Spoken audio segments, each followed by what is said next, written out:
अस्सलाम वालेकुम व्यूवर्स, आज के इस वीडियो में आपको दिखाएंगे कि मशहूर टिकटॉकर अली फैज़ और इनकी खूबसूरत बीवी रामीन की शादी के फंक्शंस का आगाज हो चुका है। शुरुआत दोनों की माइयों की रस्म से हुई, जिसकी हसीन तस्वीर अली फैज़ ने अपने मदाहों के साथ शेयर की। वहीं हाल ही में अली फैज़ की दूसरी माइयों की दिलकश तस्वीर भी सामने आ गई हैं। दोनों ने नाच गाने से फंक्शन का समा बांधा और खूब धमाल डाला। मदाहों ने अली फैज़ और इनकी दोस्तों की तमाम वीडियोस को बेहद पसंद किया, लिहाजा वीडियो को आखिर तक जरूर देखें। जैसे कि आप सब जानते हैं, कुछ दिन पहले सहर हयात अपनी तलाक के मामले में खबरों में थी। वहीं अब अली फैज अपनी शादी और निकाह की तकारीब के बायस खबरों में है। अली फैज ने हाल ही में अपनी बीवी के साथ माइयों की कुछ हसीन तस्वीर शेयर की। ताहम बीवी का चेहरा अब तक मदाहों से छुपाया गया है। इनकी दूसरी माइयों की तस्वीर सामने आई तो सब हैरान रह गए।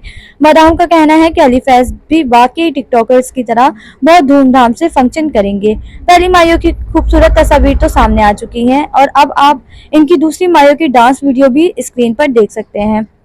इन तमाम वीडियोस को देखने के बाद आपकी क्या राय है, हमें अपनी कीमती राय कमेंट्स में जरूर दें। वीडियो पसंद आए तो लाइक करें और अगर आप हमारे चैनल पर न्यू हैं तो हमारे चैनल को सब्सक्राइब करना ना भूलें।